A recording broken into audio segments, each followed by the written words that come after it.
আল্লাহ রাসূল বলেছেন দারিদ্রতা মানুষকে কাফেরের দিকে ধাবিত করে, দারিদ্রতা মানুষকে কাফের বানিয়ে ফেলে। তো সুতরাং আমরা বলি, আমরা সবসময় এমফেসাইজ করি যে গরিব থাকো, গরিব থাকো, টাকা পয়সা এত লাভ কি, দুনিয়া দুনিয়া করা দরকার না, আখিরাত করো না। ইসলামের যত বড় বড় ইবাদত আছে, সবচেয়ে বেশি বড় ইবাদত গুলো কিন্তু ধনীর জন্য। রোজা, এই তোমার কোরবানি কার জন্য? গরিবের জন্য। হজ কার জন্য? গরিবের জন্য। যাকাত কার জন্য? গরিবের জন্য। কার জন্য? ধনীর জন্য। আল্লাহ তাআলা কোরআনে আকিমুস সালাত ও আতুজ যাকাত, যাকাত আদায় করতে বলছে, যাকাত প্রদান করতে বলছে, যাকাত খাইতে বলে নাই। আর আমরা ইসলামটাকে বানায় নিয়েছি যে এটা গরিবের ধর্ম। তোমরা জানো, ব্রিটিশরা যখন আমাদের এই উপমহাদেশে আসছিল, তখন আমরা, এই উপমহাদেশ ছিল পৃথিবীর সপ্তম ধনী দেশ, সপ্তম ধনী দেশ ছিল যখন ব্রিটিশরা আসছে। আর যাওয়ার পথে আমাদেরকে সবচেয়ে ফকিরি দেশে পরিণত করে গিয়েছে। তারা কি করছে? তারা আমাদের শিক্ষা ব্যবস্থাটাকে এমনভাবে তৈরি করে দিয়েছে, আমাদের শিক্ষা ব্যবস্থায় আমাদেরকে শিক্ষা ব্যবস্থা পড়ানো হয় যে ছিঁড়া কাঁথায় শুয়ে লাখ টাকার স্বপ্ন কেন দেখো। তারা আমাদেরকে এই যে অ্যাপ্লিকেশনে শিখায়, কি শিখায় জানো? যে কেরানি পদে চাকরির জন্য আবেদন। কখনো দেখছো সিইউ পদে আবেদনের চাকরির জন্য আবেদন তোমাদেরকে শিখাইতে? এমডি পদে আবেদনের চাকরি শিখাইতে? আমাদেরকে যে কেরানি পদে আবেদন। তার মানে ব্রিটিশরা আমাদের মাথায় ঢুকিয়ে দেয় তোরা ফকিরের জাতি, তোরা ফকিরের জাতি, তোরা চিন্তা করবি কেরানি পর্যন্ত, একটা প্রধান হওয়ার জন্য চিন্তা করবি না। আমরা সেই মেন্টালিটি নিয়ে আছি। বড় স্বপ্ন দেখতে পারি না, এমডি হব সে স্বপ্ন দেখতে পারি না, বড় ব্যবসায়ী হব স্বপ্ন দেখতে পারি না, সে স্বপ্ন দেখতে পারি না। এই জন্য তুমি যদি, আমি বিশ্ববিদ্যালয়তে বের হওয়ার পর আমার চিন্তা ছিল আমি চাকরি করব, সরকারি চাকরি করব। এরপর বললো না, সরকারি চাকরি করলে তো আমি তো অসৎ হইতে পারবো না, অসৎ হইতে পারবো না। আল্লাহর রহমতে আমি একটা স্বাধীন পেশায় আছি, স্বাধীন পেশা আছে। আমি যখন ওকালতি দিতে ঢুকি, প্রথম দিনে আমি স্যালারি পেয়েছিলাম 100 টাকা। একটা শুনানি করেছিলাম, জামিন করেছিলাম, সিনিয়র আমাকে 100 টাকা দিয়েছেন।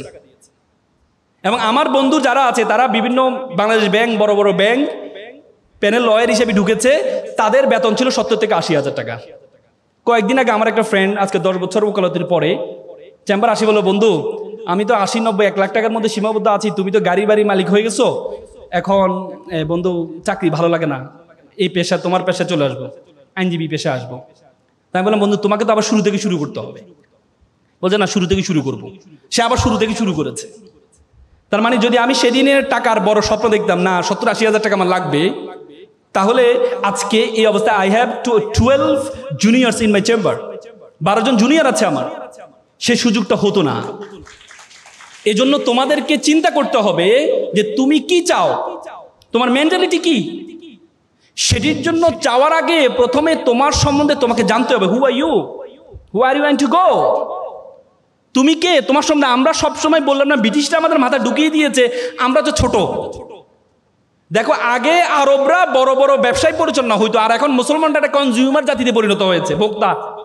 ওরা বানায় আর আমরা ভোক্তা, অথচ আমরা হওয়ার কথা ছিল সবচেয়ে বড়। এই জন্য তোমাদেরকে প্রথমে তোমার সম্বন্ধে জানতে হবে, তোমার সম্বন্ধে তুমি কে, তুমি কতটুকু যেতে পারবা, তোমার সম্বন্ধে জানতে হবে। দেখো 2006 সালে বাংলাদেশে একটা অপটিক্যাল ফাইবার স্টেশন করা হয়েছে কক্সবাজারে। সেটি তোমার পর্তুগাল হয়ে, স্পেন হয়ে, সিঙ্গাপুর, মালয়েশিয়া হয়ে, ফিলিপিন হয়ে আমাদের কক্সবাজারের সাথে যুক্ত হয়েছে। সে অপটিক্যাল একটা তার, ফাইবার কেবল, পরবর্তীতে স্যাটেলাইট, এই কি বলে শেখ মুজিবুর রহমান যে এটা কি বলে হাইটেক পার্কের সাথে যুক্ত হয়েছে। সে তারটার দূরত্ব ছিল 17,500 কিলোমিটার। 17,500 কিলোমিটার একটা তার দিয়ে পুরো পৃথিবীটা আমাদের হাতের মুঠে চলে আসছে। আজকে আমরা এখানে কি করছি, আমেরিকা বসে দেখতে পাচ্ছে, আমেরিকাতে কি করছে আমরা এখান থেকে বসে দেখতে পাচ্ছি, মাত্র 17,000 কিলোমিটার একটা তার দিয়ে। বিজ্ঞান বলে আমাদের মাথার মধ্যে যে তার আছে, নার্ভ আছে, বলা হয় 2 কোটি নার্ভ আছে আমাদের মাথার মধ্যে।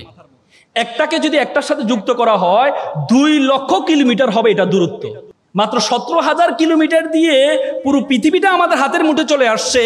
2 লক্ষ কিলোমিটার নার্ভ দিয়ে পুরো বিশ্ব জগৎ তোমার হাতের মুঠের মধ্যে চলে আসবে। এজন্য তোমাকে জানতে হবে তুমি কে, বিশ্ব জগৎ সম্বন্ধে ধারণা আছে। এই বিশ্ব জগতের আয়তন কত বড় বলো তো, পৃথিবীর আয়তন কত? 52 কোটি বর্গ কিলোমিটার। যে পৃথিবী, যে আয়তন, যে পৃথিবীটা, এই পৃথিবীটা আমরা যে সূর্যটা দেখতে পাই, এই 52 কোটি বর্গ কিলোমিটার মধ্যে 7টা মহাদেশ, 7টা মহাসাগর আছে। এই 52 কোটি বর্গ কিলোমিটার পৃথিবীটাকে যদি সূর্যের মধ্যে ঢুকিয়ে দেওয়া হয়, তাহলে 13 লক্ষ পৃথিবী ঢুকিয়ে দেওয়া সম্ভব। কত লক্ষ? 13 লক্ষ। আর সূর্যটা কি? একটা নক্ষত্র। আল্লাহ বলেছে বিলিয়ন বিলিয়ন মিলিয়ন নক্ষত্র আছে। তার মানে এই বিশ্বজগৎ সম্বন্ধে তোমার ধারণা আছে? এই বিশ্বজগতে আল্লাহ তাআলা তোমাকে আমাকে কি বলেছে জানো? আল্লাহ বলছে কুনতুম খায়রা উম্মাত উখরিজাত লিন নাস তা'মুরুনা বিল মারুফ ওয়া তানহাউনা আনিল মুনকার।